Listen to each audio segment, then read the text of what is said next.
So it is Friday, September 25th, 2020, and we are live. Hope everybody's doing well, best we can. These are crazy, crazy times. We're dealing with coronavirus, and we're dealing with a madman in the White House who's getting worse day by day. But I wanted to talk about this study. I posted this article on Thursday, September 24th. And it's a new study that came out from Citigroup Bank. And it documents how racism has cost the U.S. economy $16 trillion, okay, in lost revenue, all right? And it ties right into the history and conditions of African Americans. And also, it should serve as a wake-up call for people who want to deny racism exists, deny systemic racism, people like Donald Trump. And some of his supporters, things like this, okay? So everybody share this broadcast on your social media platforms. We're broadcasting on my Facebook fan page, The African History Network. The African History Network, also on my YouTube channel, Michael Imhotep, Imhotep. Imhotep on YouTube. Follow me on Facebook and YouTube. Turn on notifications so you know when we go live also. All right. Then African American business owners, post the name of your business here on the thread of the broadcast. We'll let you know how you can advertise with the African History Network. We have a few ad slots left. Current promotion: buy 1 month, get 2 months free. All right. So let's jump into this here. So I saw an article from CBSNews.com. I monitor about 35 different news sources on a daily basis. Even when I'm on the road, I do a lot of reading. If you look at the articles that I post on our Facebook fan page, The African History Network, you see they come from a variety of news sources. So I read articles from CBSNews.com, also Black Enterprise, and then also a good article from National Public Radio, NPR.org, dealing with this study. Well, if we look at the article from CBSNews.com, this is racism has cost the U.S. 16 trillion Citigroup fines. Okay, and this is over the last 20 years. This isn't the last 200 years. This isn't since slavery ended. This is the last 20 years. So America could have been $16 trillion richer if not for inequities in education, housing, wages, and business investment between African Americans and white Americans over the past 20 years, new research concludes. Okay, we're looking at inequities in education, housing, wages, and business investment. Now, all this ties into policies, laws, okay, regulation, government. All this ties into this. Politics is the legal distribution of scarce wealth, power, and resources, and the writing of laws, statutes, ordinances, amendments, and treaties, their adoption, interpretation, and enforcement. This is what politics is. Politics is the legal distribution of scarce wealth, power, and resources, and the writing of laws, statutes, ordinances, amendments, and treaties, their adoption, interpretation, and enforcement. When we deal with racism, contrary to popular belief, and now politics impacts every aspect of our life, from the water we drink to the air we breathe to the food we eat. And those who are all into economic empowerment, I'm all for that. My degrees in business administration with a major in marketing. I taught entrepreneurship for 7 years, managed a business consulting company for 7 years, helped people start businesses, helped people get funding for business. I managed African American owned businesses where we had contracts with the city of Detroit, county of Wayne, and the state of Michigan. So I'm very familiar with city, county, and state government, getting contracts, keeping contracts. I'm familiar with the certification process, becoming a vendor for the state of Michigan, all of that stuff. Okay? So I understand how government shapes the economy that your business operates within. All right? And all we have to do is look at what happened with Donald Trump mishandling the coronavirus pandemic, which then tanked the economy quarter of 2020. the product dropped 32.9%, which is a record drop. It's never dropped that much in history. We saw earlier this year that the economy ended 113 consecutive months of private sector job growth. 10 years of private sector job growth, which started under President Obama, and most of it was under President Obama, ended with this unstable genius. So I'm very familiar with how laws and policies and government shapes the economy that your African American owned business operates within, or that the businesses that we work for, the corporations that we work for, are impacted by the government. That's external. Okay, when you deal with a SWOT analysis, SWOT, strengths, weaknesses, opportunities, and threats, which was a chart created by the Boston Consulting Group. This, when you study marketing, you study this. A SWOT analysis, strengths and weaknesses are things that are internal to your organization. Opportunities and threats are factors external to your organization. The economy is one of those things that's external to your organization. All right, that's just a little background in business and marketing, etc.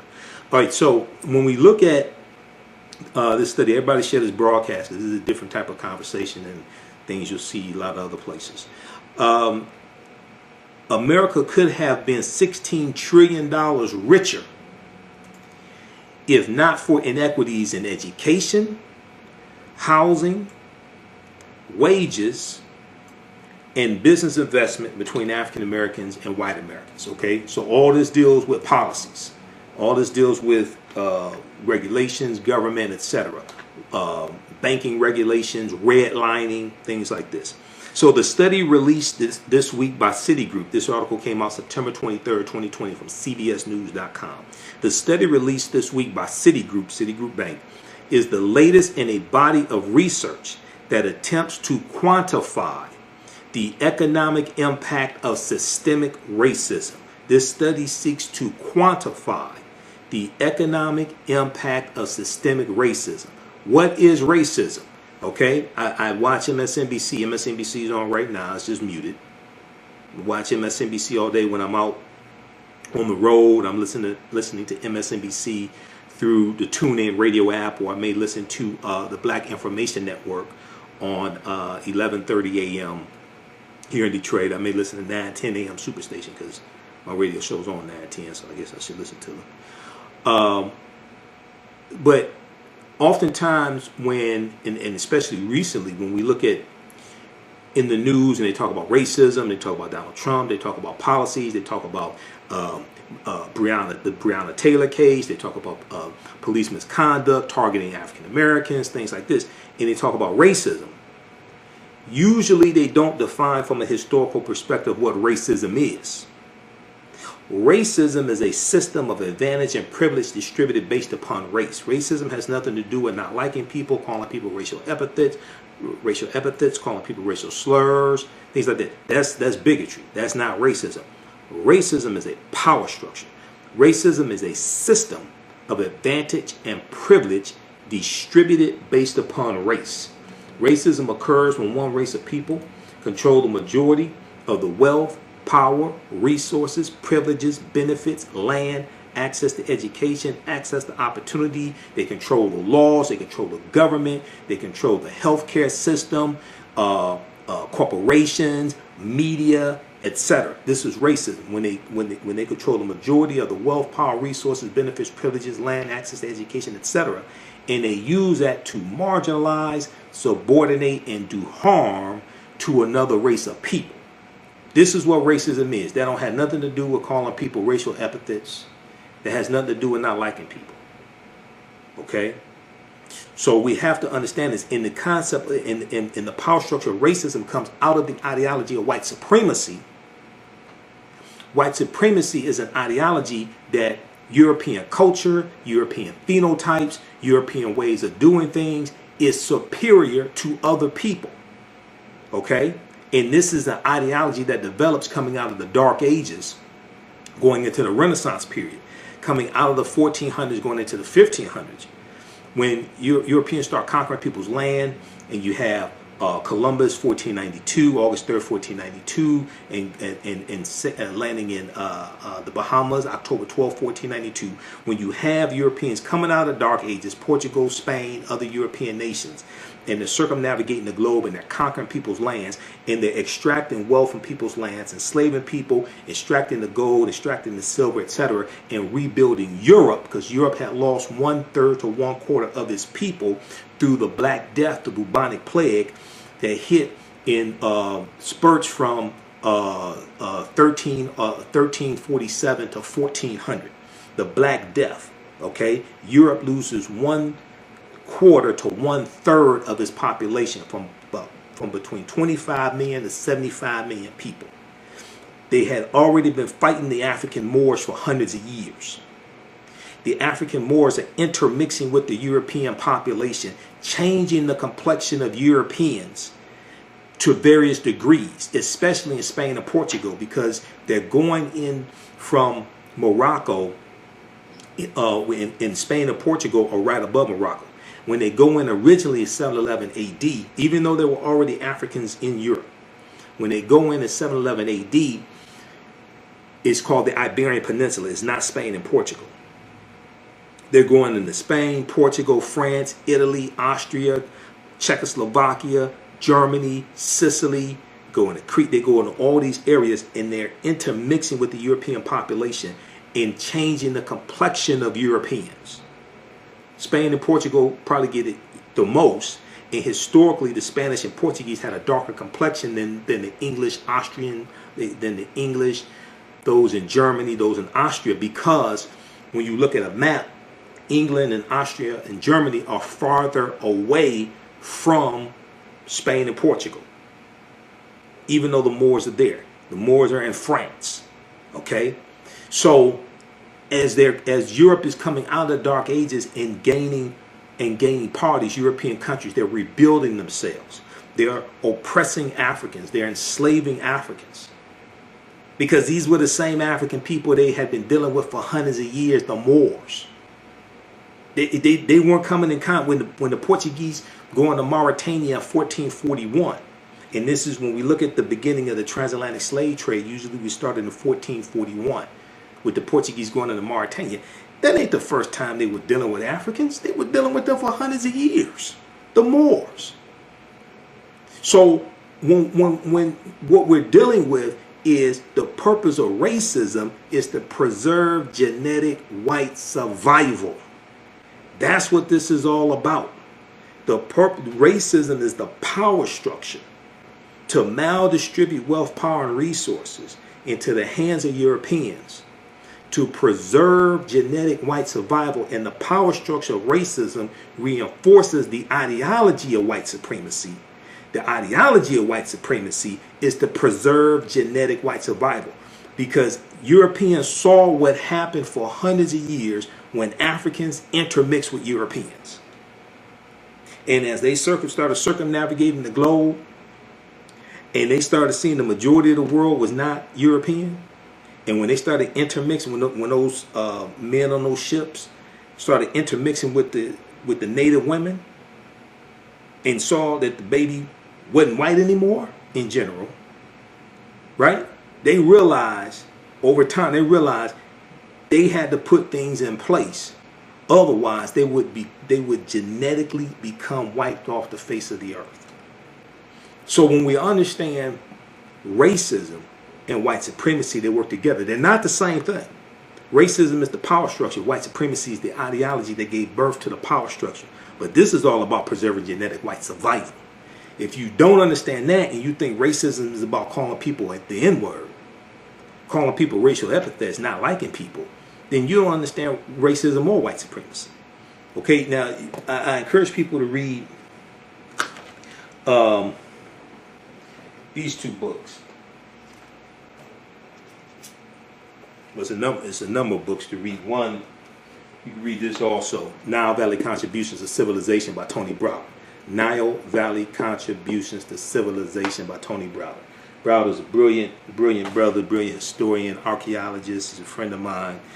He's in Hidden Colors, and he's also in what's the Out of Darkness by director Amadeus Christ. Okay, now this right here, Golden Age of the Moor. Golden Age of the Moor. This is one of the best books dealing with the history of the Moors, edited by Dr. Ivan Van Sertima. Okay, Runoko Rashidi, who's a friend of mine, has an essay in here. Dr. Jose Pimenta Bay, who's one of the baddest scholars on the history of the Moors. All of that. This deals with this. This deals with that whole history of the Moors, 800 plus years in Europe. All right. Now this one here, this is a book by Runoko Rashidi, Black Star, the African Presence in Early Europe. Black Star, the African Presence in Early Europe. And this deals with, this is probably like kind of an updated version of Golden Age of the Moor. A lot of color pictures in here. But this deals with the history of these African Moors. You look at this picture right here, page 92.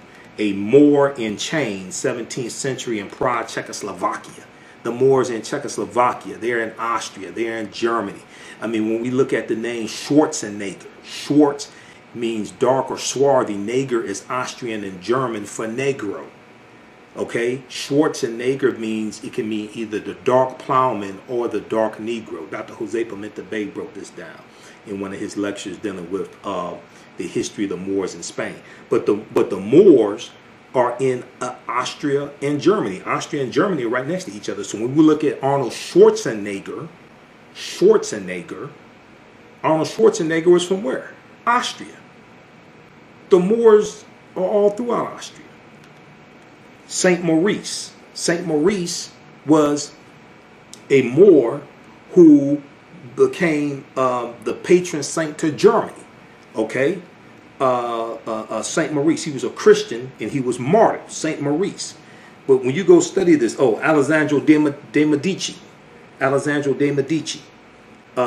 He was called Il Moro, I-L-M-O-R-O. He was the Duke of Florence, okay, ruler of Florence from 1530 to 1537. This is page 92. All right, so when you go now, this right here, I've dealt with this in some of my lectures. So we know the Black Madonna and Child. The Europeans are worshiping the Black Madonna and Child, which is a copy of Osset Isis and Heru Horus, which then becomes transformed as the Black Madonna and Child. Okay, they're worshiping that even before the Moors go in. But you still have the statues of the Black Madonna and Child in Czechoslovakia and Poland and things like this. France, they still have those statues there. But this right here, this is the national flag of Sardinia. Okay, and it has 4 Moors' heads on it. The national flag of Sardinia, which is an Italian island. If you look at the national flags of Sardinia and Corsica, these islands, they have Moors' heads on their national flags.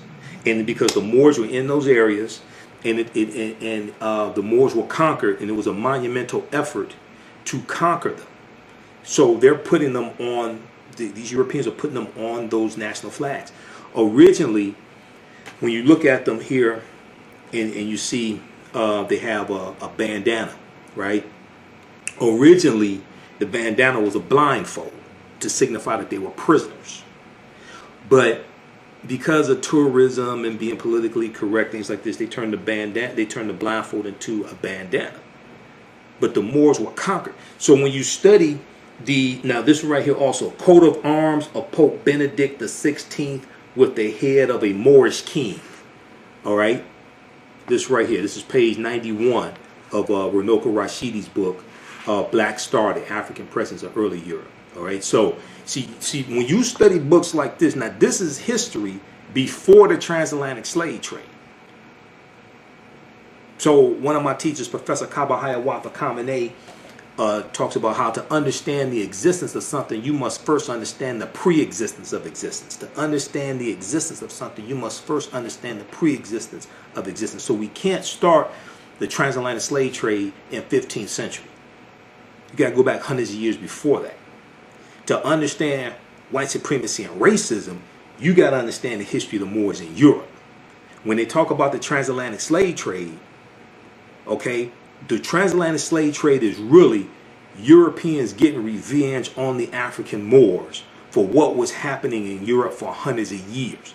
The transatlantic slave trade is a continuation of these wars, of this conflict. It's a new chapter. Yes, it's a new chapter, but it's still a continuation of a story. See, the mistake that people make is they think that this was when 15th century, this is when Europeans first came in contact with African people. No, it's not. You missed the previous chapters of the story. Okay?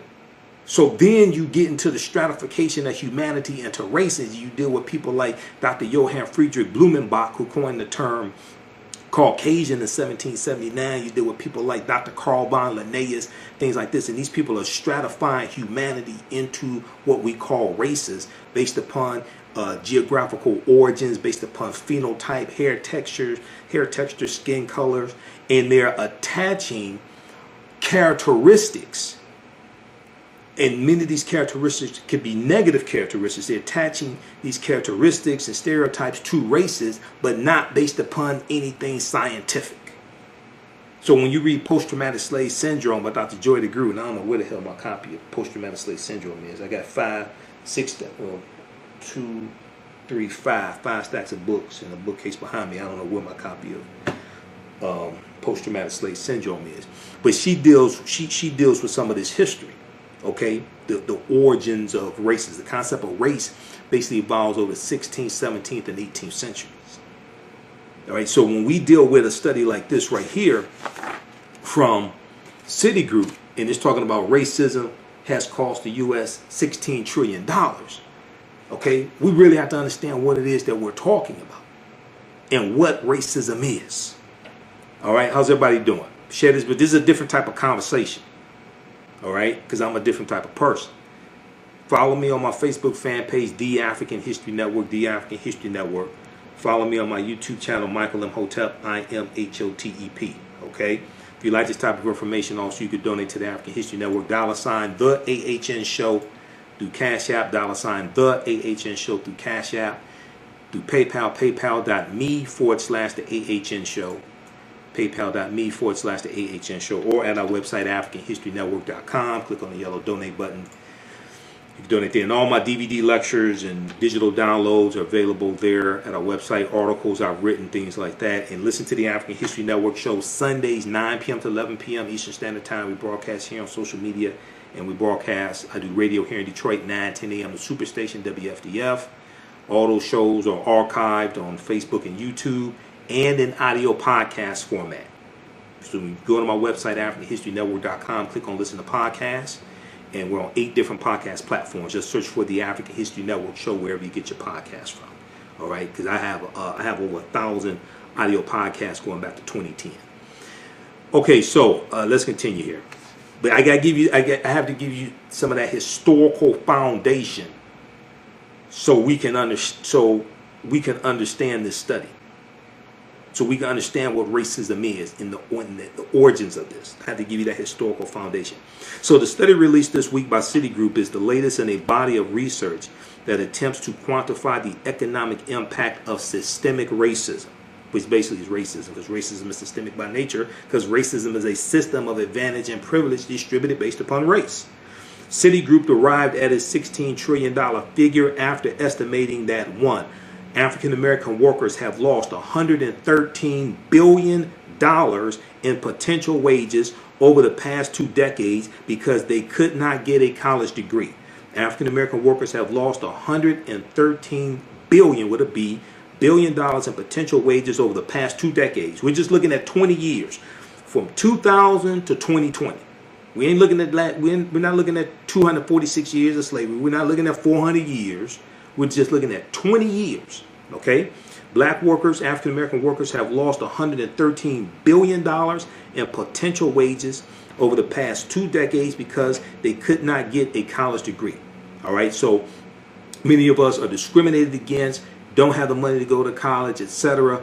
May not have the grades to go, what have you. The housing market lost $218 billion in sales because African American applicants could not get home loans. So we're dealing with oftentimes redlining when it comes to getting home loans, not having collateral, not having enough credit, which deals with a lack of generational wealth, which is systemic. Okay, one of the things, if we look at, well, let's look at the next one. About $13 trillion in business revenue never flowed to the economy because black entrepreneurs could not access bank loans. About $13 trillion in business revenue never flowed into the economy because African American entrepreneurs could not access bank loans. So we just look at the personal protect of the pandemic protection program, the loans, the PPP loans, dealing with coronavirus, and how a lot of African American owned businesses were excluded from that, discriminated from that, didn't have the proper relationships with the banks, etc. Things like this are generational. Are you ready for a new black economy? Well, Happy, The Role of Economics in the Development of Civilization, is a brand new documentary that will set you on a new path of knowledge and enlightenment. The Happy film gives viewers a snapshot of our economic history from the dawn of civilization right up until today. The underlying theme of the film is the interrelationship between the three essential components of economics, politics, and culture. Happy brings together the brightest and most prolific minds in the fields of psychology, history, business, and politics, such as Dr. Leonard Jeffries, Professor James Small, Dr. Julian Malveaux, Dr. Zahi Hawass, and Jabari Osazi, and more. Together, they deliver a message of cooperative economics, financial independence, and a pride that we can all be inspired by. The film is on sale now. It's streaming on all digital formats, or for DVD, please visit Happy, H-A-P-I, happyfilm.com. Use offer code Happy, AHN, for a 10% discount. The revolution will not be televised. It will be digitized, coded, and branded. Don't let your young person get left behind.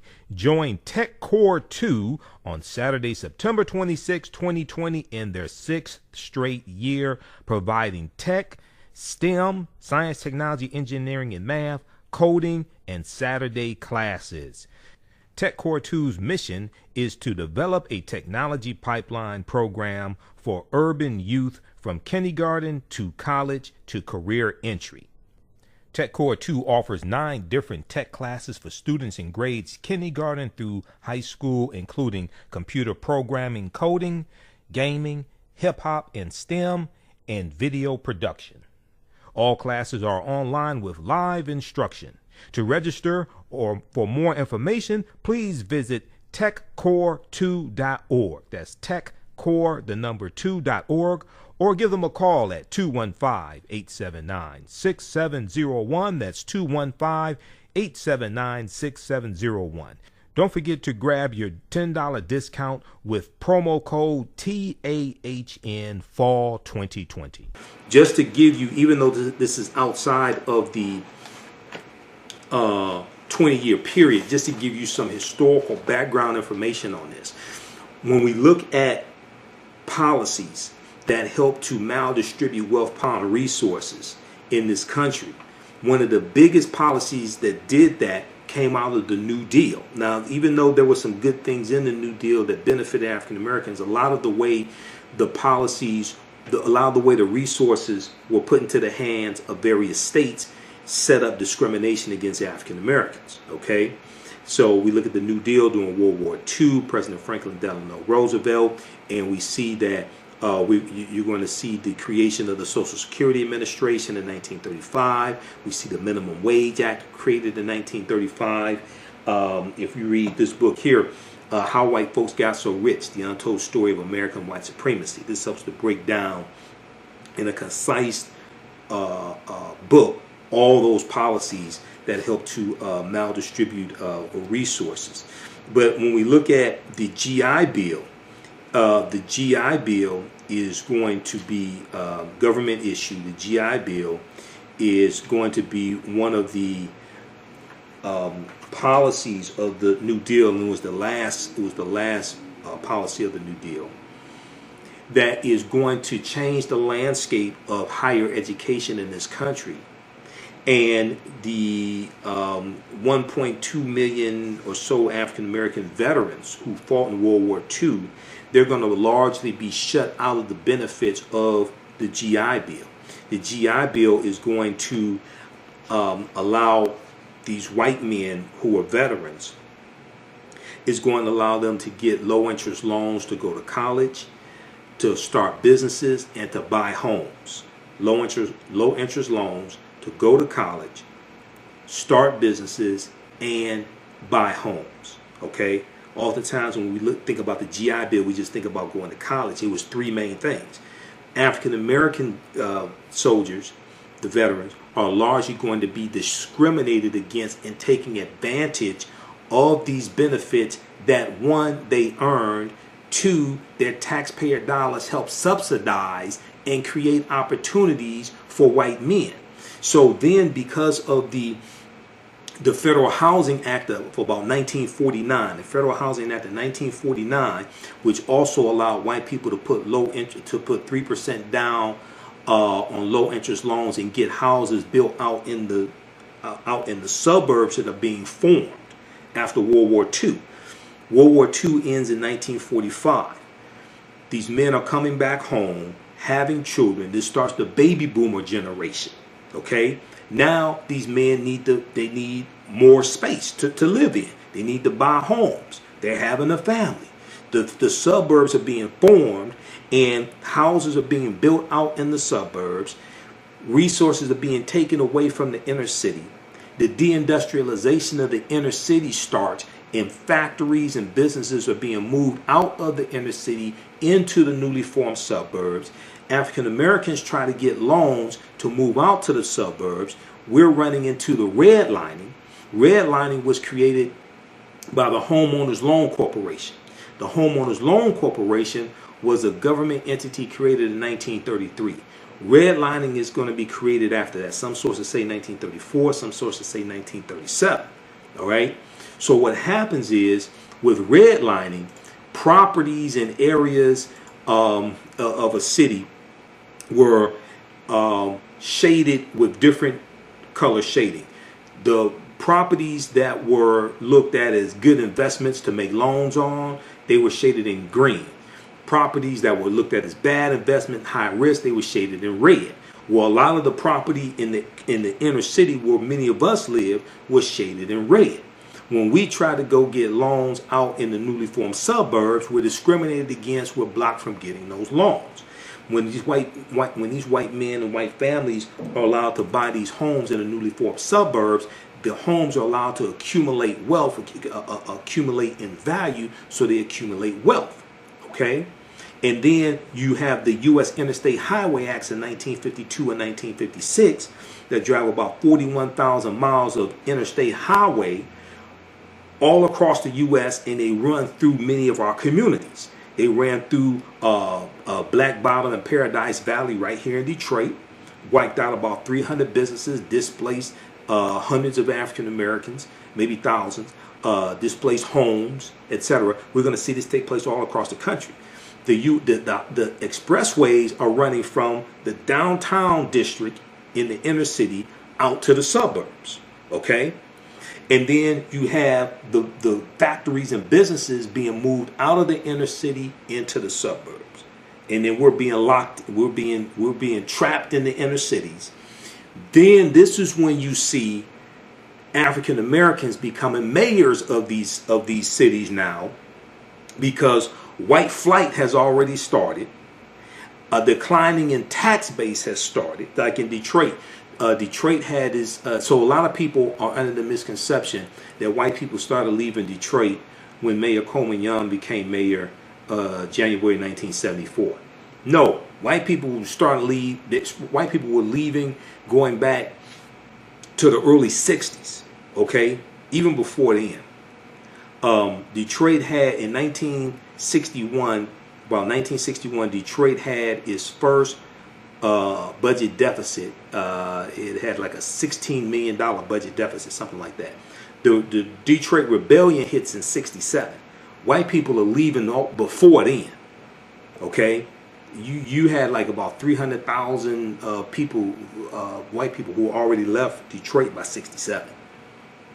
Okay, so a lot of people blame that on Mayor Young. Now, white people kept leaving when Mayor Young became mayor, but it's a myth in Detroit. Mayor Young ran the white people out of Detroit. No, they were already leaving before he even became mayor. They were already leaving. All right, but what happens is because of white flight and African Americans being trapped, quote unquote, trapped in the inner cities, so to speak. Then African Americans become mayors and get on city council, things like this, right? And then a lot of those African American mayors, then they get blamed for the conditions that they inherited. Now, some of them made mistakes, etc. But there was a good article from Marilyn Katz, Katz, MarylTimes.com, okay? And the name of this article was The Myth of Black Misleadership. The Myth of Black Misleadership. And what she goes through and lays out this history, like what happened to Detroit. And the same thing that happened in Detroit happened to other major cities, with the white flight, African American mayors taking over, things like this. But she said that when these African American mayors took over these cities, okay, and African American city council members, things like this, those cities were already on life support. See, the myth is, it was because the cities were in those conditions because of black mayors. In general, no. The cities were on life support when they became mayor. And there was a declining, eroding tax base. And the factories and the corporations are moving out of the inner city. Okay? And then drugs move in, crack cocaine, things like this, even before crack heroin. But drugs move in, and they tend to fill a vacuum of economic opportunity, so to speak. Read this article from blackpast.org, Redlining 1937. Redlining 1937, which deals with the history of redlining. The origin of the term redlining stems from the policies developed by the Homeowners Loan Corporation, HOLC, created in 1933 by the Franklin Roosevelt administration to reduce home foreclosures during the Great Depression, and then institutionalized by the 1937 U.S. Housing Act, which established the Federal Housing Association. Okay, so read this. This gives you some background history. I don't have time to get deep into it, so I'm going to try to keep this short. All this deals with policy. Politics is the legal distribution of scarce wealth, power, and resources, and the writing of laws, statutes, ordinances, amendments, and treaties, their adoption, interpretation, and enforcement. All this deals with laws and policies. All right, and it was public policy. Now, a lot of people listen to Dr. Claude Anderson. Dr. Claude Anderson is one of my teachers. I've listened to him. I've known him for years. I heard Dr. Claude Anderson say back about 94, 95, he was speaking at, I think, Fred Price's church. He said it was public policy that put us in this predicament. It's going to be public policy that takes us out of this predicament. Economic empowerment is part of it. It's not going to be economic empowerment that gets us out of this, because it wasn't economic empowerment that put us in this predicament. A lot of people, economic empowerment is important, but we're not in this predicament because of lack of economic empowerment. We're in this predicament because of public policy. The solution to bad public policy is not economic empowerment. Solution to bad public policy is to fire the people that wrote the bad laws, run better candidates, and change the policies, change the laws. Because that's what put you in this predicament. I'm all for economic empowerment. I understand it better than most people. That's the maldistribution of wealth, power, and resources was not because of lack of economic empowerment. Because even at the height of economic empowerment in this country, in about 1910, when African Americans owned almost 16 million acres of land, still probably about half of us were poor, living in poverty. It's the policies. It's the laws. Economic empowerment is important, but this, once again, People oftentimes people may prescribe the right prescription for the wrong illness. The solution to bad public policies is not economic empowerment. I repeat, the solution to bad public policies is not economic empowerment. The solution to bad public policies is to fire the people who wrote the bad public policies and keep writing them, run better candidates, and change the policies that are doing you harm. Economic empowerment is part of it, but no, that's a misunderstanding of history. That's like if people break in your front door and are shooting at you, you go to the back door and start shooting. Well, you shooting, but you ain't shooting in the right direction. So, and once again, policies and laws shape the environment that your business operates within. So it's both. When I teach and Professor James Small and Dr. Leonard Jeffries teach, they deal with what's called the pyramid principle. The foundation of the pyramid principle is African history and culture. African history and culture gives us our VIPs, our values, our interests, and our principles. It gives us a cultural paradigm that we see reality through.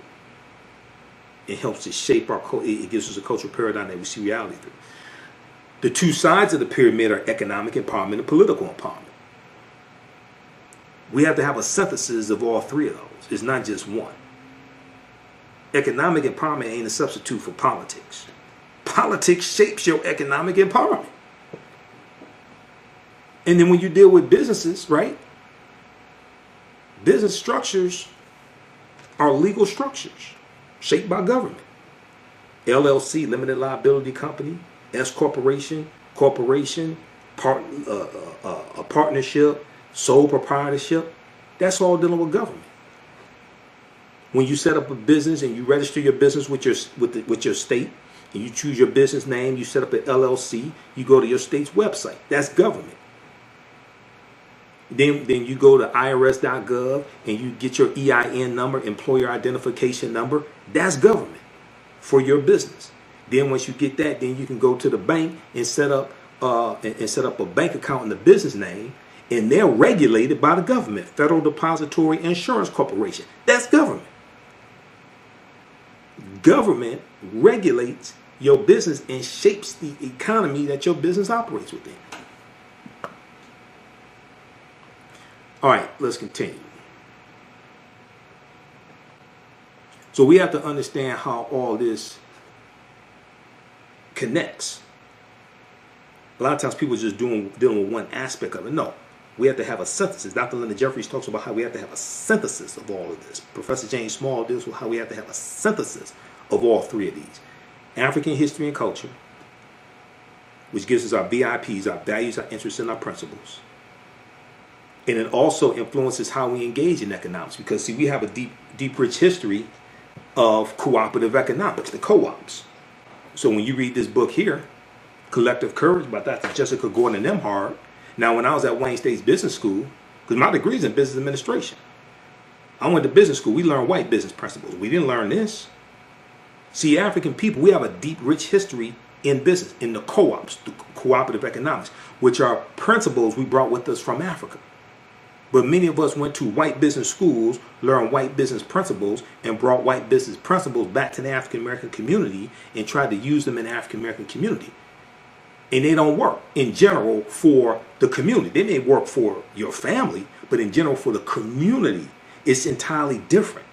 When you deal with things like the Color Merchants Association, created about 1928, coming out of the National Negro Business League, which was founded in 1900 by Booker T. Washington. And the Color Merchants Association is teaching black grocery store owners how to compete with the chain stores, the AMPs and the Kresge's, things like this. And it's teaching them better accounting principles. It's teaching them better marketing strategies. They're buying their product, their produce in bulk, so they get better economies of scale. Okay, this is the Colored Merchants Association. When you study things like the Colored Farmers Union, created in Texas in 1886, and they grow to about 1.2 million members. You're talking about in 1886 to about 1901 or so. And they have to disband because of the attacks by white supremacists. Because when you study our involvement in cooperative economics, a lot of those co-ops, and Dr. Jessica Gordon Nimhart deals with this, and I interviewed the sister back in about 2014, and there was an interview she did with Vice.com, I think it was. She talks about how one of the reasons why we don't hear a lot about the co-ops and our deep, rich history in cooperative economics is because a lot of those co-ops had to disband because they were being targeted by white supremacists. They were violent attacks, or they were people being killed. Okay, so what happens is when you break up the co-ops, you help to break up the cooperation. Because for the co-op to be successful, African Americans have to cooperate. But if you don't understand this history, then you just absorb white business principles and try to apply them to the African American community. In general, they don't work. You can learn marketing and accounting and things like this. When you study history like this, it's entirely different. This is an example of values, interests, and principles. This is our foundation. Our history engaging in economic empowerment is different than a lot of white people's history. But when African American children go to white business schools, or they may go to a business school at an HBCU, and they're still operating based upon white business principles. Not saying all HBCUs, business schools do this. I'll give you an example.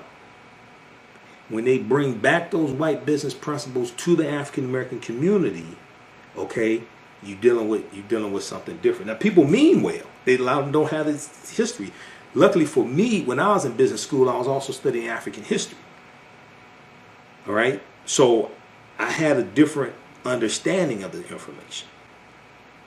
But check out this book by Dr. Jessica Gordon Nimhart. You read this, this is something on a whole nother level. We were using the co-ops during slavery to raise money to buy people out of slavery. You're going to have co-ops like the Free African Society, founded in 1787. All right, most of this history people don't know. All right, let's continue. How's everybody doing? Everybody share this broadcast on your social media platforms. This is a different type of conversation. Follow us on our Facebook fan page, The African History Network, The African History Network. Follow us on our YouTube channel, Michael Imhotep, Imhotep. All right. Let me see something here. Let me see if we could pull up this article dealing with cooperative economics by Dr. Jessica Gordon Nimhart. Was that Vice or Vox? Which one was that?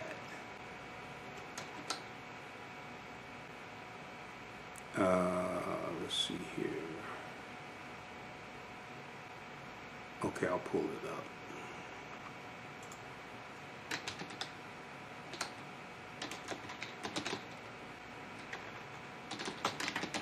I need to interview that sister again.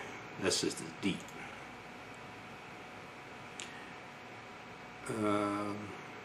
All right.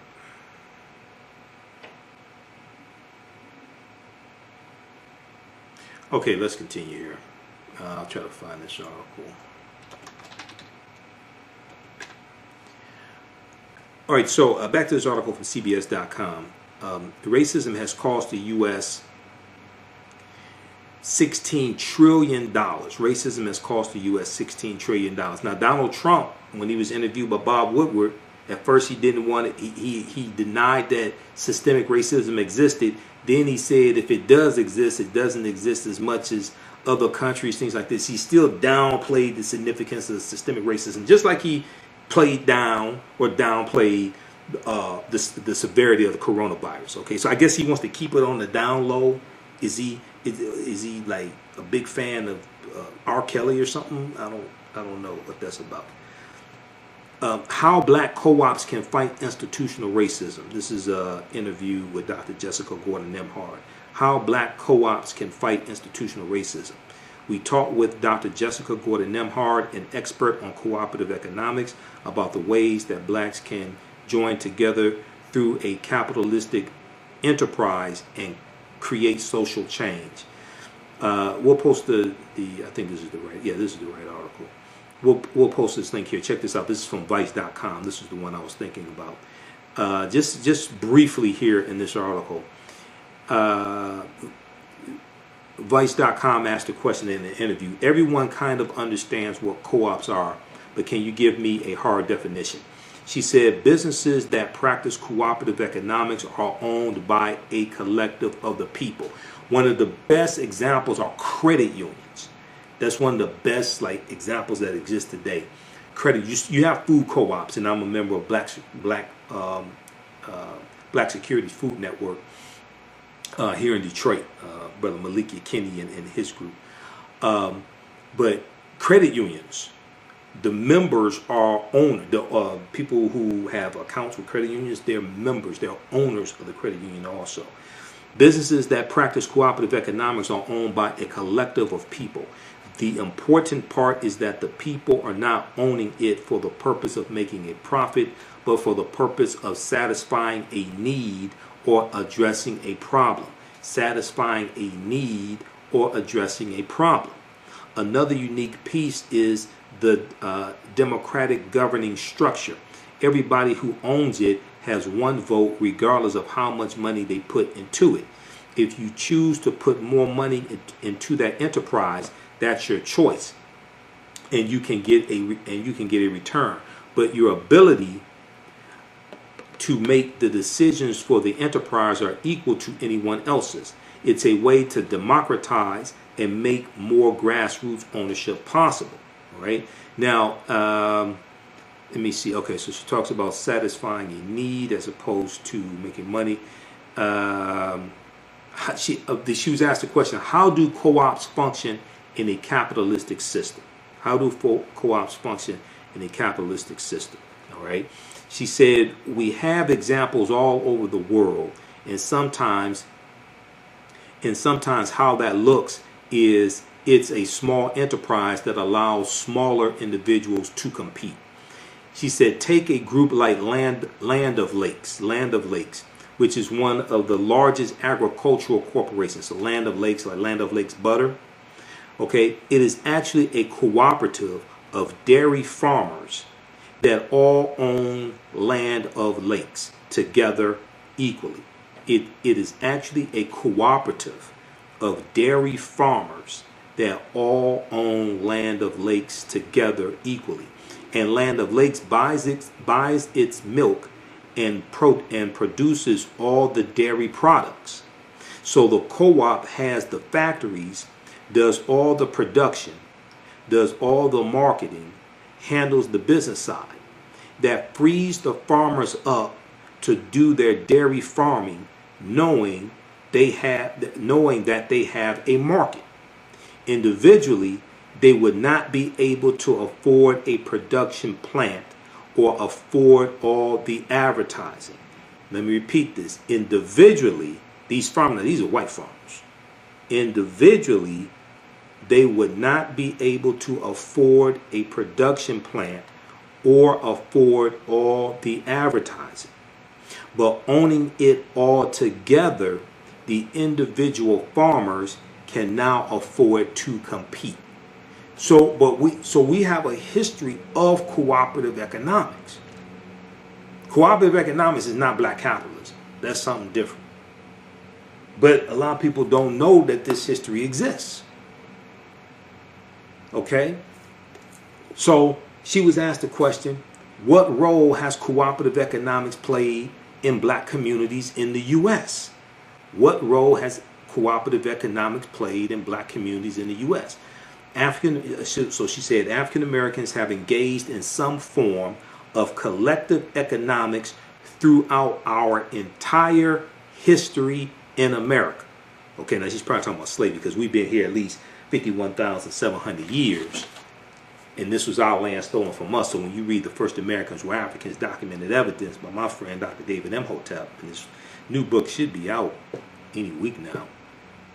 I have to email me a few days ago. I had to get back in touch with him.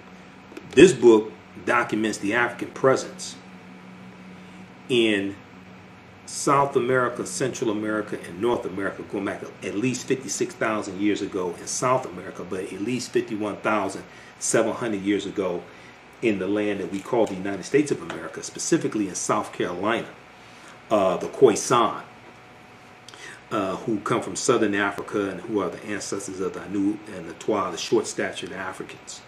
Okay, they go all around the world, but they were here. We African people were here in this land before Native Americans, the people who we call Native Americans, even came into existence. Okay, that's a whole nother conversation. But even though we were here going back at least 51,700 years ago, and you have Asians who come to this land around 3000 BC, the Asians and the Africans intermix, and their offspring are who we call Native Americans. And when you look at old black and white photographs of Native Americans, these are usually a darker skinned people. Okay, even though all that took place, that does not mean the transatlantic slave trade did not happen. The transatlantic slave trade happens also. You have to understand the chronology of like the last 50,000 years of history. Okay, so to understand the existence of something, you must first understand the pre-existence of existence. So going back to this article from Vice.com, then we'll go back to the one from CBS News. African Americans have engaged in some form of collective economics throughout our entire history in America. Sometimes it was tilling kitchen gardens on Sundays when we weren't working as enslaved people and sharing the produce. Sometimes it was putting in dues to bury loved ones, okay, because you're going to have these benevolent societies that are going to raise money to bury loved ones and things like this. You're going to have some societies that raise money to buy people out of slavery. By the 1700s and 1800s, we had more formalized systems of collective economics that were more enterprise driven, like insurance companies and collective farming, because African people were coming from communal societies. We're coming from society. So if you read books by Dr. Ishaka Musa Barashango, Dr. Ishaka Musa Barashango wrote, I have it here somewhere in one of these stacks, African People and European Holidays of Mental Genocide. African people and European holidays of mental genocide. And when we look at the principle, when we look at the Nguzu Saba, the 7 principles of Kwanzaa, and we look at Ujima, collective work and responsibility, okay, is talking about African people working together in our societies, collective work and responsibility. So Dr. Shaka Musa Barashango talked about how traditionally African people spent like 1/3 of the year in celebration. He said because we worked together and got the work done, so we had time for celebration. So that ties into Ujima, okay, collective work and responsibility.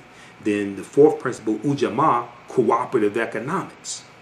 All right, these are all African principles that are part of Kwanzaa to reconnect us to African history, African principles, reconnect us to those values, interests, and principles that give us our foundation. Revitalizing, restorative, indulgent, essential. Crea's Love Butter Raw Shea Butter Collection.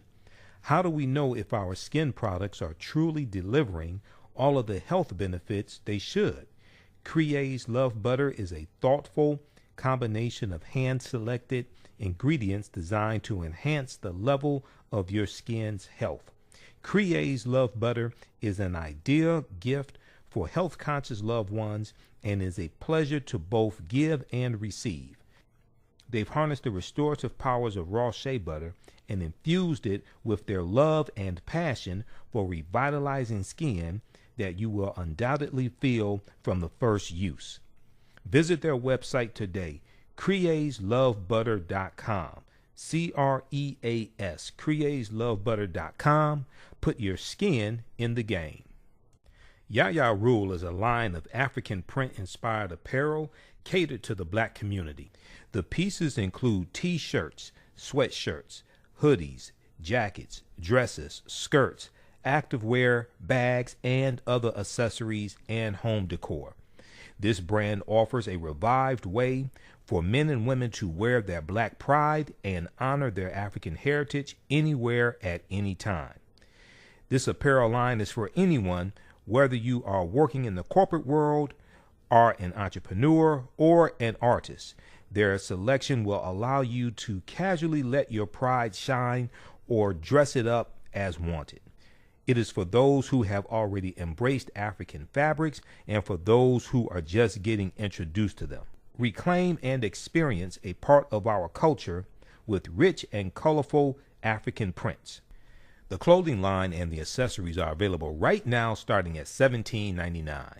For more information on the new items and accessories, visit yayarule.com.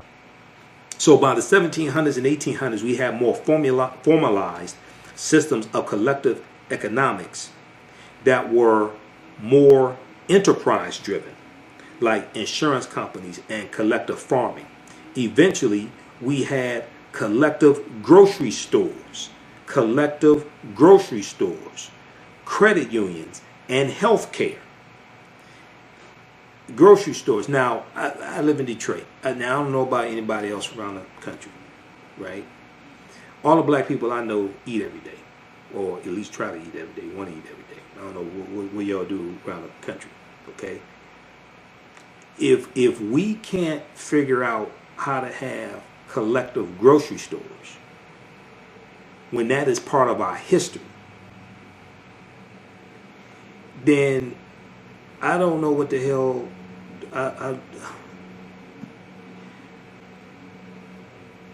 a people's history and culture teaches them how to deal with the problems of the past in the present and the future to meet the needs of the community. We have a deep, rich history of this.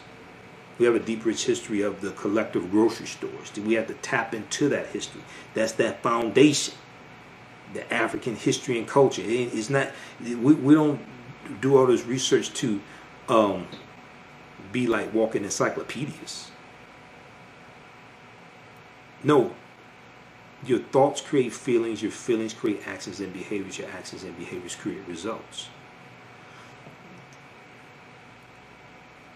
So we have to tap into this to understand how do we deal with these problems in the past and be able to take things farther than our ancestors were able to take them.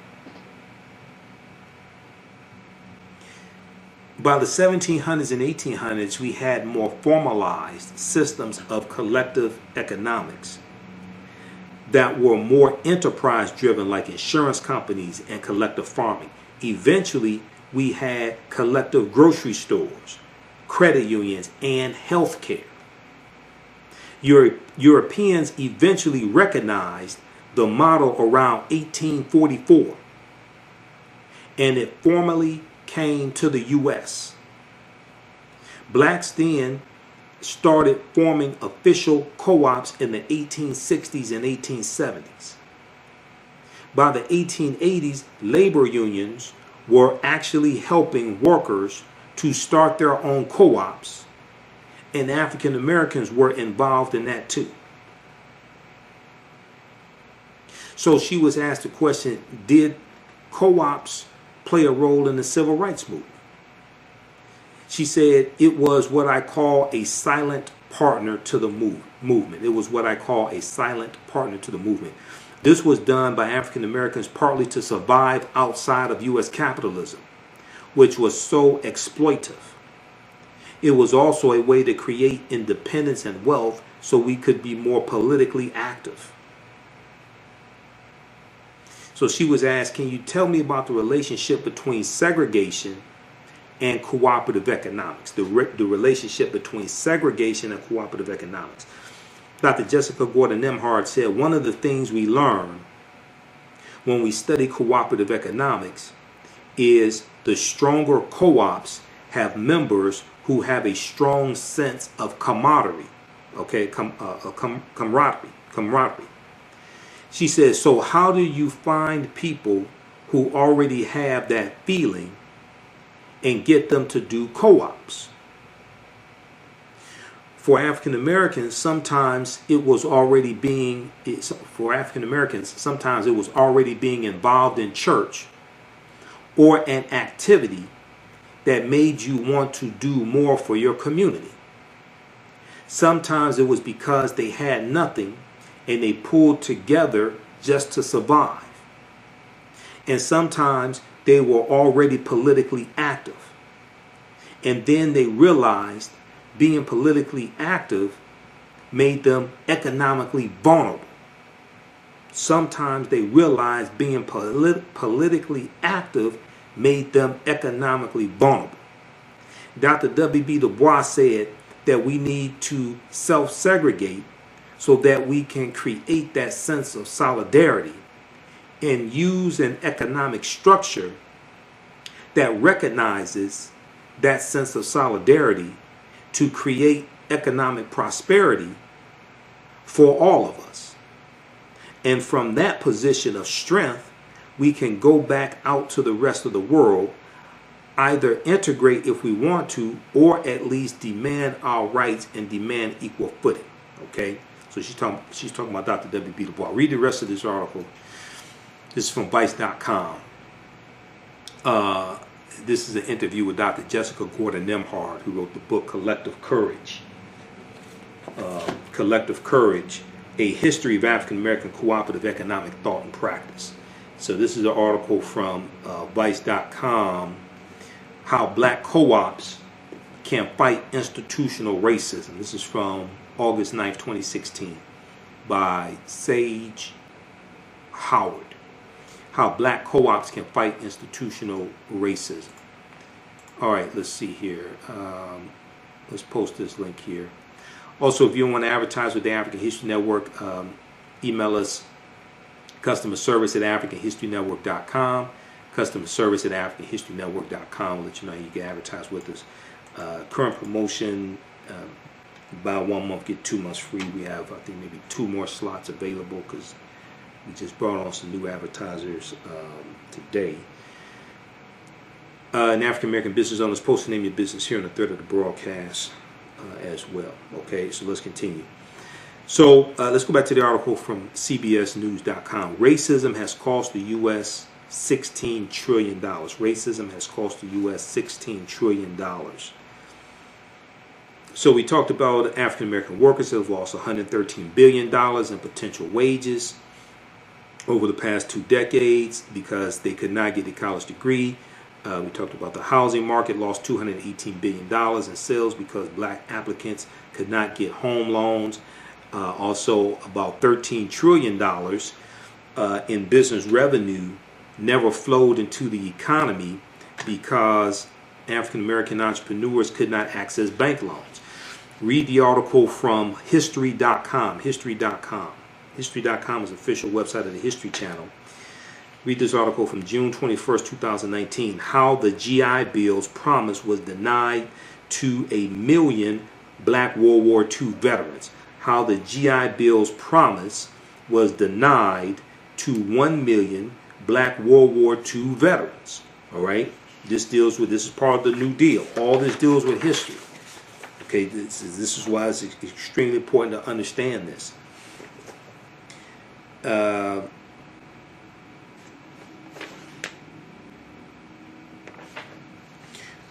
When it talks about the GI Bill's effect on black veterans, just to give you some background information on this, this is page 2 of this article. From the start, black veterans had trouble securing the GI Bill's benefits. Some could not access benefits because they had not been given an honorable discharge from the military, and a much larger number of African American veterans were discharged dishonorably than their white counterparts. Veterans who did qualify could not find facilities that delivered on the GI Bill's promise. African American veterans in a vocational training program at a segregated high school in Indianapolis were unable to participate in activities related to plumbing, electricity, and printing because adequate equipment was only available to white students. Simple intimidation kept others from enjoying the GI Bill benefits. In 1947, for example, a crowd hurled rocks or threw rocks at African American veterans as they moved into a Chicago housing development. Thousands of African American veterans were attacked in the years following World War II, and some were singled out and lynched.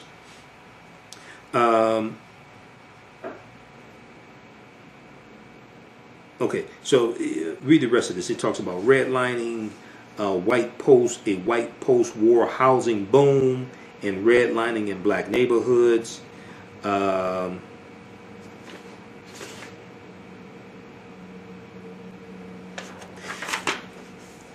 GI Bill and the racial wealth gap. The GI Bill and the racial wealth gap. The original GI Bill ended in July 1956. By that time, nearly 8 million World War II veterans had received education or training, and 4.3 million home loans worth $33 billion had been handed out. But African American veterans had been left behind, as employment, college attendance, and wealth surged for whites. Disparities with their African American counterparts not only continued but widened. Disparities with their African American counterparts not only continued but widened. There was, writes a writer named Katz Nelson, quote, no greater instrument for widening an already huge racial gap in post-war America than the GI Bill, end quote.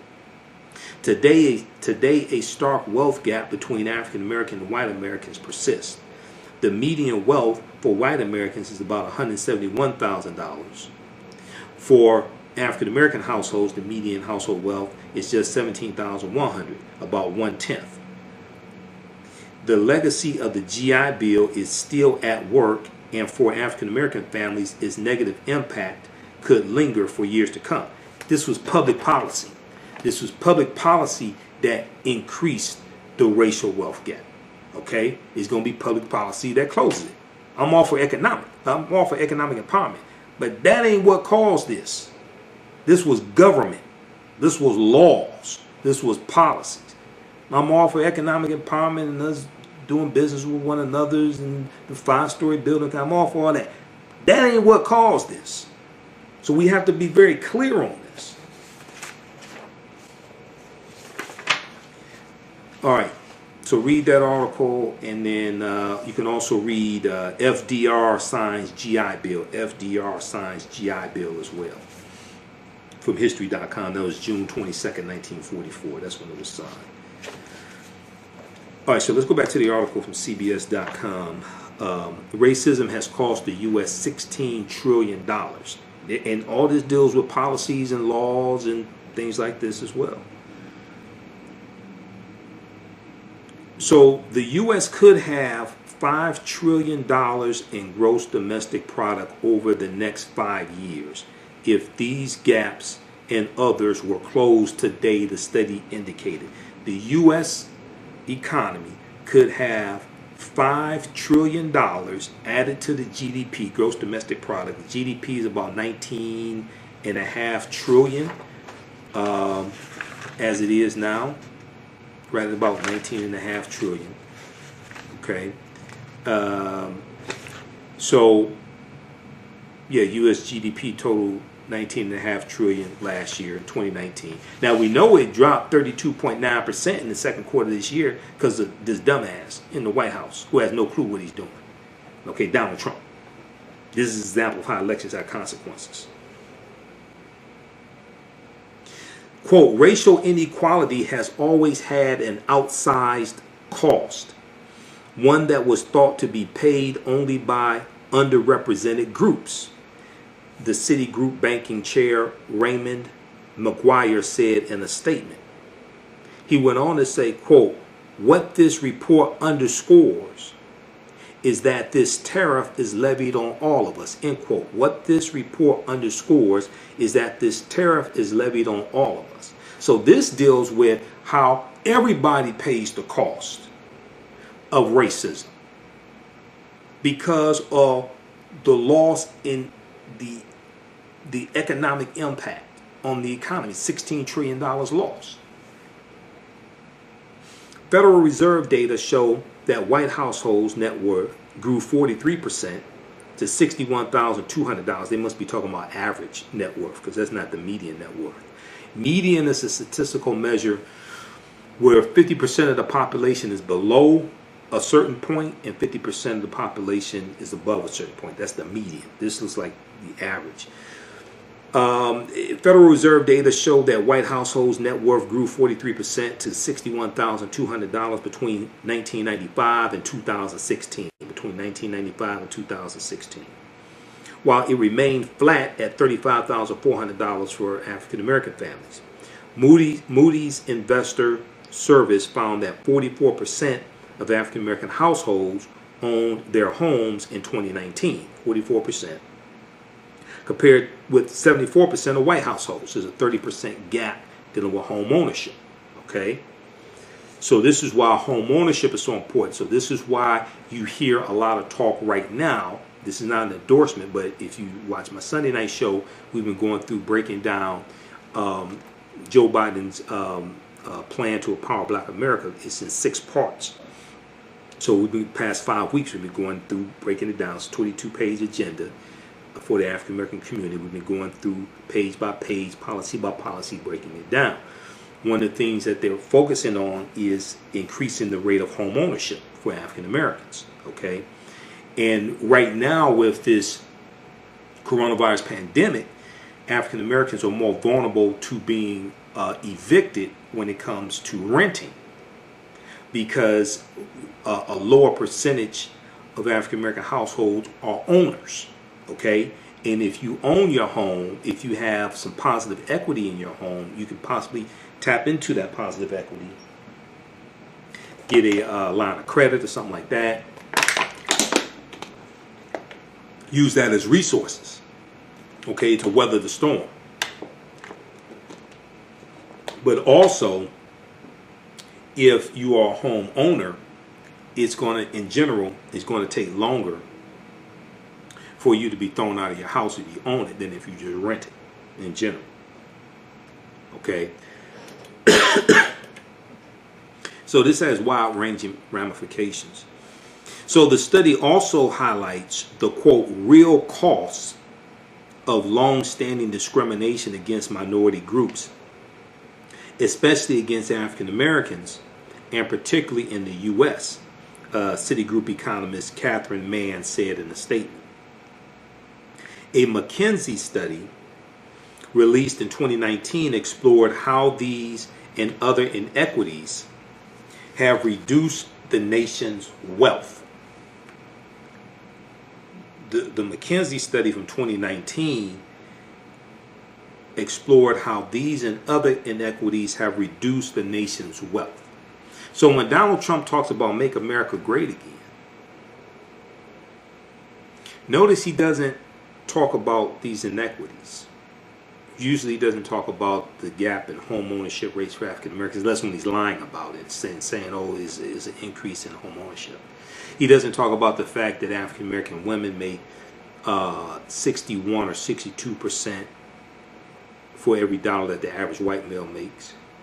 It'll take the average African American woman loses almost $1 million in lost earnings over her working career. If we look at the article from blackenterprise.com, Black Enterprise has an article dealing with this. And the average African American woman loses, it'll take from, when they look at from age, the average African American woman would have, it takes her 20 months to make the same amount of money that the average white male makes in 12 months. This is what Black Women's Equal Pay Day is all about. Okay, so I find it interesting that Trump doesn't want to address these inequities. You listen to him, he doesn't want to address any of these inequities. He doesn't want to address why is the African American unemployment rate usually double that of the white unemployment rate. Okay, so a McKinsey study released in 2019 explored how these and other inequities have reduced the nation's wealth. The nation's GDP, which is the total value of goods and services, could be up to 6% higher by 2028. Could be up to 6% higher by 2028 if the racial wealth gap is closed. The consulting firm concluded. Lawmakers must pass targeted policies. Now, this is what the article says. And this is citing the study. Lawmakers must pass targeted policies that boost household income for Black Americans in order to address the issue, McKinsey said. Okay? Lawmakers, because all this is dealing with policies and laws. I'm all for economic empowerment, but that ain't that. If policies address these issues, then that will automatically help economic empowerment. But these conditions don't exist because of lack of economic empowerment. They exist because of bad public policies. Okay, so we have to understand the connection, because you'll prescribe, because if you don't understand this, you'll prescribe a remedy that doesn't address the root cause of the problem. Lawmakers must pass targeted policies that boost household income for African Americans in order to address the issue, McKinsey said.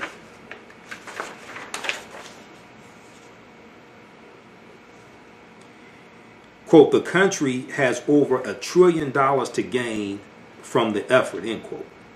Now, incarceration rates among African Americans, voter suppression efforts, and conscious bias in hiring all play a role in hindering the U.S. from making strides in closing this gap. So it's showing the impact that racism, implicit bias, and things like this is having on America, how it is harming America. Some people will go along with racism because they think it just benefits them. It's showing how this is harming everybody in lost revenue for the economy. Separately, the financial giant Citigroup on Wednesday said it would direct $1 billion toward helping closing the racial wealth gap, including investing $550 million over the next 3 years in encouraging home ownership for people of color. All right. I hope most of it's going to African Americans. All right. Another $50 million will go toward capital investments for African American entrepreneurs. Another $50 million, will go toward capital investments for African American entrepreneurs. All right, now if we look quickly here at the article from NPR.org, National Public Radio, cost of racism, U.S. economy lost $16 trillion because of discrimination, bank says, September 23rd, 2020. They lay out some of the things they lay out. They lay out 4 key racial gaps between African Americans and white Americans. $13 trillion lost in potential business revenue because of discriminatory lending to African American entrepreneurs, with an estimated 6.1 million jobs not generated as a result. An estimated 6.1 million jobs not generated as a result. Now, at the beginning, I talked about how racism is a system of advantage and privilege distributed based upon race. Okay? What this shows is how if you are fair and if you level the playing field, how this will benefit the economy overall. An estimated 6.1 million jobs not generated as a result. Next, 2.7 trillion in income lost because of disparities in wages suffered by African Americans. $2.7 trillion in income lost because of disparities in wages by African Americans. Because if we have more disposable income, we're going to spend it. We'll spend it with African American owned businesses. Most of it, with 97% of our dollars, we spend with people that don't look like us. But it will also help the overall economy. That helps the stock market. That helps the balance sheets, the profit margins of corporations, etc. All right. If we look at the article from blackenterprise.com, black women lose out over $1 million in their careers to the wage gap. Black women lose out over $1 million in their careers to the wage gap. And this is from 2019, October 17, 2019. And they talk about how at this time African American women make 61 cents for every dollar that the average white male makes.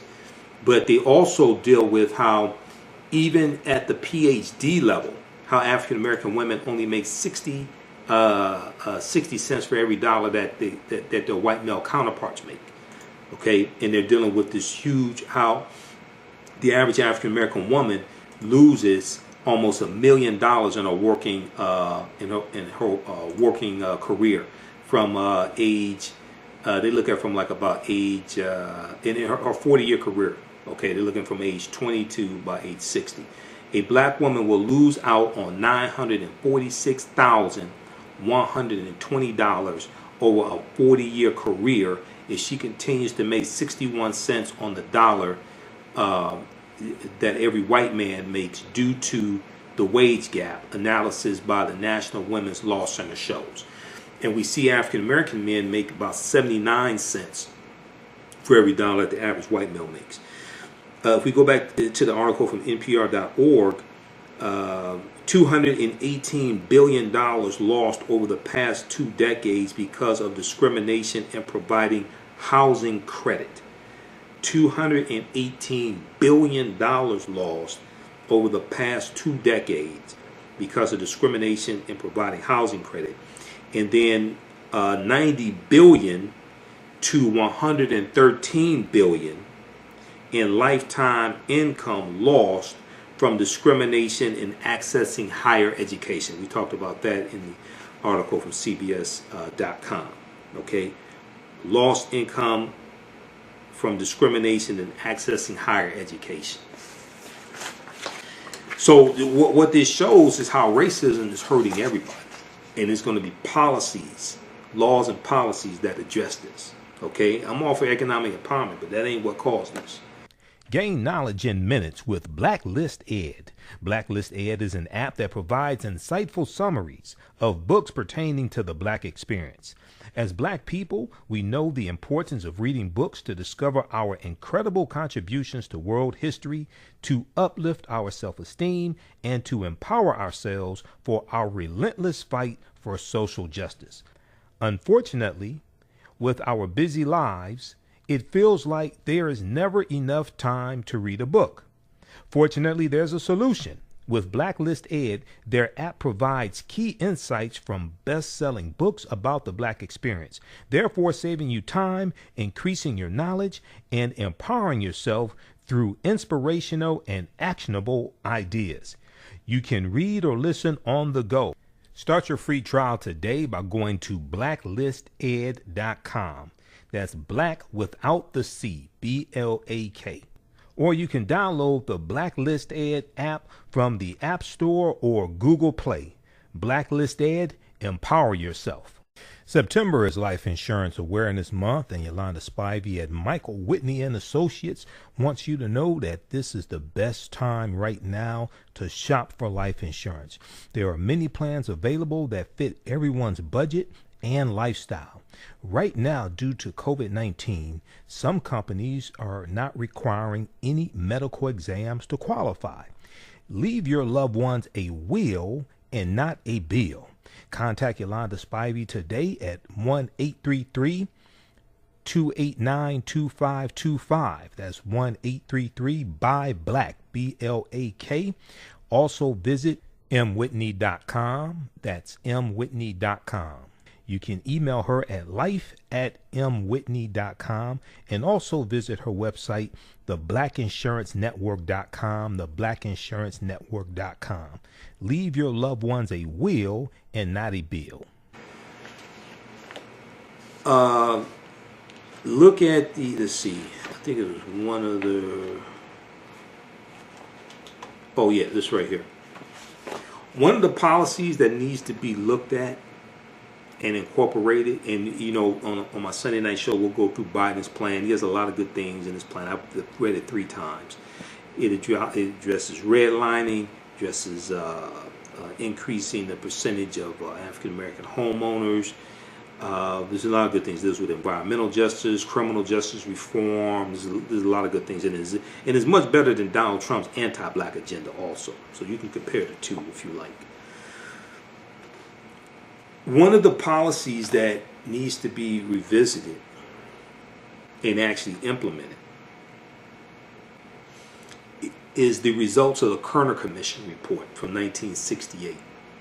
The National Advisory Commission on Civil Disorders, which was commissioned, it was announced July 28, 1967 by President Lyndon Johnson. And this was designed to address the rebellions that were taking place across the country. And it was it was headed up by Governor Otto Kerner, who's the governor of Illinois. And they surveyed 23 cities, and they wanted to ask 3 questions when it came to the rebellions. Okay, because this was right after the Detroit Rebellion ended in '67. They wanted to look at 3 questions: what happened when they talk about the rebellions? What happened? Why did it happen? And what can be done to prevent racial disturbances in the future? Okay, if you read this article from blackpast.org, okay, it deals with it's called National Advisory Commission on Civil Disorders, 1967 Kerner Commission, National Advisory Commission on Civil Disorders. All right, how's everybody doing? Everybody share this broadcast on your social media platforms. Invite your friends to tune in. Also, if you like this type of information, you can donate to the African History Network, $ the AHN Show through Cash App, $ the AHN Show through Cash App, also through PayPal, paypal.me/the AHN Show, paypal.me/the AHN Show. But very quickly here, they want to look at what can be done to prevent racial disturbances in the future. In order to answer these questions, the commission surveyed 23 cities across the nation which experienced a racial rebellion. They found that, because like in '67, 67 was known as the Long Hot Summer. You had 159 violent uprisings in 1967 alone. Okay, now they were not all on the level of a Detroit or Newark, New Jersey, but they happened. In USA Today, USAtoday.com has an article called "The Long Hot Summer." It's dealing with the rebellion in Newark, New Jersey. They go through and break this down. So they looked at 23 cities that had rebellions, okay, to analyze what happened and why did it happen, and what could happen to keep these disturbances, keep these rebellions from taking place. So they found that the racial disturbances were not the result of a single triggering event. The racial disturbances were not the result of a single triggering event, but that in all cities surveyed, African Americans experienced severe economic and social disadvantages compared to whites. Severe economic and social disadvantages compared to whites. Also, the report noted that the riots or rebellions were not the result of any conspiracy. Rather, they were a response to what the report identified as the racial attitudes and behaviors of white Americans toward African Americans. The racial attitudes and behaviors of white Americans toward African Americans. This report came out in 1968. In responding to why the rebellions occurred, the Kerner Commission report pointed to African Americans' frustration and feelings of powerlessness regarding extremely high rates of unemployment and underemployment. Unemployment and underemployment. Poverty, police brutality, and inadequate public services. The report continued that a largely poor black population was confined to the central cities while a predominantly white population moved out, and that the racism of white Americans was, quote, essentially responsible for the explosive mixture, end quote, leading to the uprisings. The racism of white Americans was, quote, essentially responsible for the explosive mixture, end quote, leading to the uprisings. Now, answering the question, what can be done to prevent this in the future? The Kerner Commission report suggested that the federal government intervene to improve housing, improve education, improve employment opportunities, and social services for African Americans. Also, to dismantle discriminatory practices in education. Dismantle discriminatory practices in education, employment, the police force, and criminal court systems. Now, when we look at the report from Citigroup, the report from Citigroup is talking about over the last 20 years, $16 trillion lost to the U.S. economy because of inequities in education, housing, wages, and business investment in the African American community. Okay, so when we look at the Kerner Commission report from '68, and they're showing what's causing the rebellions, is not just impacting African Americans, is a loss overall. All of America hurt. All of America is impacted by racism. As long as racism is depicted as just hurting those black people over there that we don't want to come over here, we don't get the full perspective of how it's actually negatively impacting America. So President Johnson accepted the report, Lyndon Johnson, but did not support the conclusions, and minimal efforts were made to address the problem identified by the commission. Now, also, he's dealing with the Vietnam War at this time as well. And the Vietnam War is taking attention, a lot of attention away from the civil rights movement. 1967, March of 1967, Dr. King was interviewed for 26 minutes by NBC News, and it's on NBC News' YouTube channel. It's an excellent interview. It's called something like Beyond Civil Rights, Black Power, because Black Power was the next logical step in the civil rights movement. And the Black Power movement basically comes out of SNCC, Student Nonviolent Coordinating Committee, in 1966. And if you watch the interview that I did with Dr. Hassan Kwame Jeffries, who's a nephew of Dr. Leonard Jeffries, he's an associate professor of history at Ohio State University.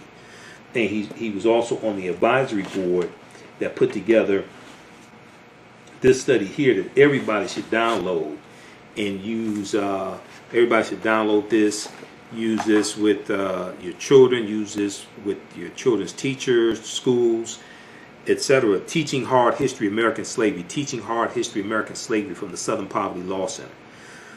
This study documents how the history of slavery is being incorrectly taught in our schools, and it gives all different types of recommendations to better correctly teach the history of slavery. Now, Donald Trump needs to read this, okay?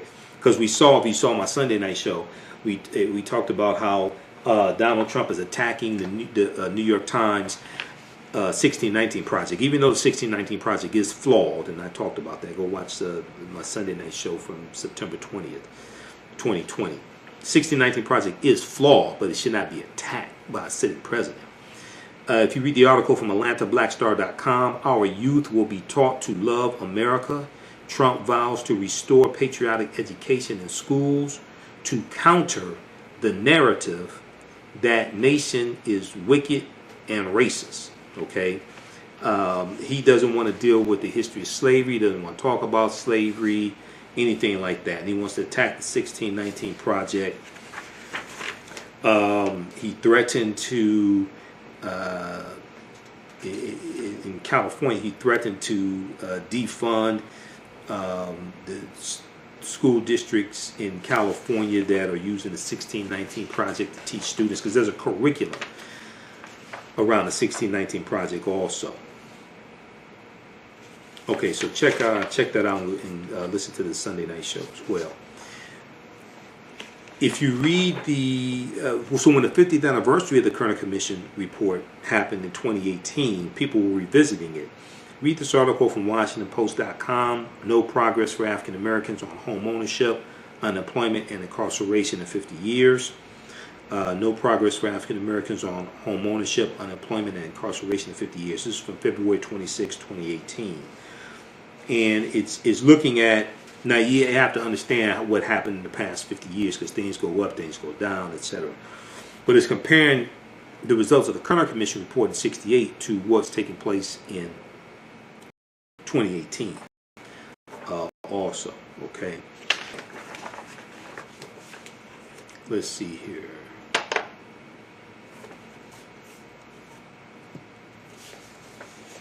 All right, just a minute here.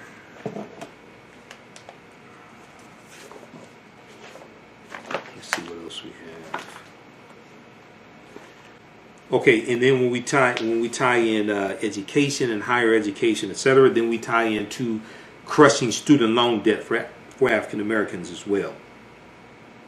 If we read their article from CBSNews.com, November 15th, 2019, student loan debt weighs heavier on black borrowers. Fed says Federal Reserve student loan debt weighs heavier on black borrowers. So when you have presidential candidates and those in the U.S. Senate and House of Representatives talking about student loan forgiveness, that's huge for African Americans. That will help to relieve a lot of debt from African Americans, African American families, increase our credit ratings. Okay, so we could buy a home at a lower interest rate, buy a car at a lower interest rate, buy property at a lower interest rate. Okay, so read that article on. Time to get deep into that. I've talked about that before. But that gives, when you relieve student loan debt, that's more money that we can use to buy a home, start a business, invest in stocks, buy land, etc. Okay? That has a huge impact on our families and our communities.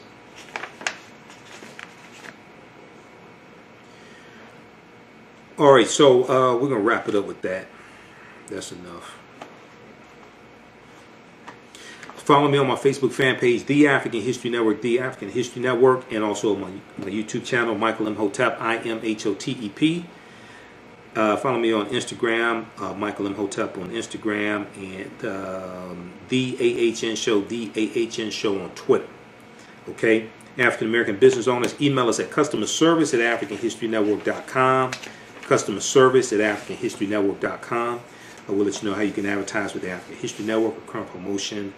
Buy 1 month, get 2 months free. We have a couple more slots left for that. Okay?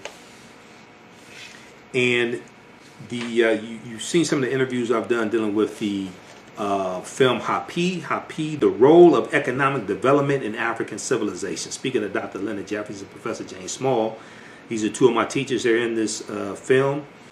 Are you ready for the new black economy? Well, Happy is a brand new documentary that will set you on a path of knowledge and enlightenment. The Happy film gives viewers a snapshot of our economic history from the dawn of civilization right up until today.